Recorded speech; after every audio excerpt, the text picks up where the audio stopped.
on the Scarborough problem, and I told you, who authorized you to make a backroom negotiation with the Chinese for the Scarborough?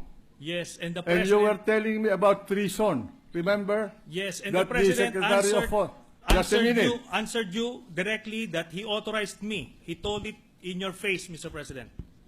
What?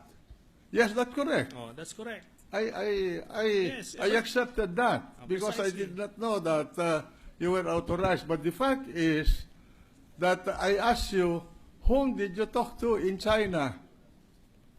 I don't need to report to the Senate President, Mr. President. You have a duty I am to not, report what you do obliged. as a senator to this chamber. And in fact, you have a duty to notify the office of the Senate President when you leave this country to go abroad. But I did And not, the only time that I have authorized you is one time. I do not know how many times you have been to China. My understanding is you have been to China talking to the Chinese government for 6 times already. Yes.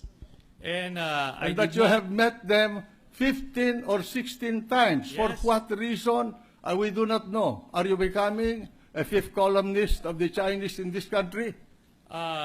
The Senate President is not privy to the backroom channel talks, and I'm not obliged in any way to I think divulge. you have a duty to inform the people. I have already informed the people, but not the Senate President. I'm not obliged to report to the Senate President. And all this line of questioning is irrelevant again. And should this line of questioning continue, I will have to say that I will refuse to yield anymore the floor. No, I'm asking you a question. You went to China, you asked the ambassador of the Philippines there, Madam Brady, for a meeting, and you said, do not take notes during our conversation. And you called the Secretary of Foreign Affairs a traitor. In fact, you told me that he committed treason. Yes, it was an executive session, and we're not supposed to And I divulge will what's read, happening in you the... want, I will read it to What- the record, your conversation with Brady, But it's and his supposed notes to the Department of Foreign it's Affairs. supposed to be a confidential matter. Yes, but there's nothing confidential. Even in the executive meeting, cabinet meeting, in the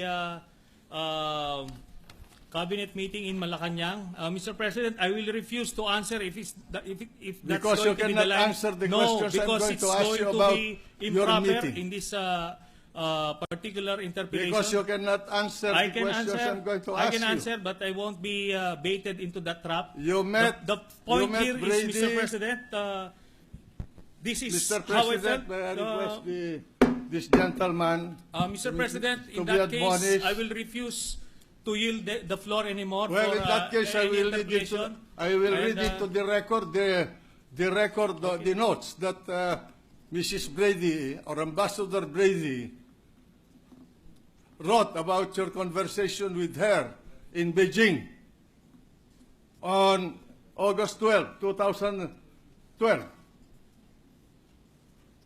You want me to read point this? of order, Mr. President. You want me to read this?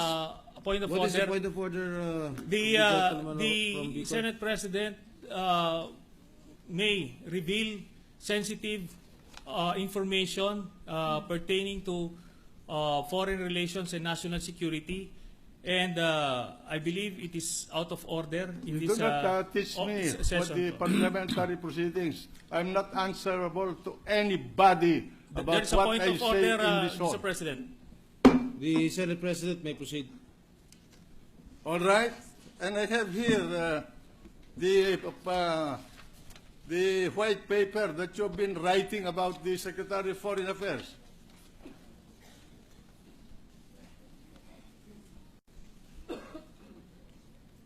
August 17 2012. He cannot take the hit. He's a coward. Senator Trillanes requested that no notes be taken. That's one. Two, what the Chinese want is to tone down the rhetoric. He met the night before Mr. President. with the senior Chinese Point of order, Mr. MFA President. officials.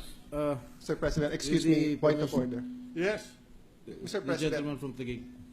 Just a point of inquiry and a point of order. Senator Trillanes had the floor.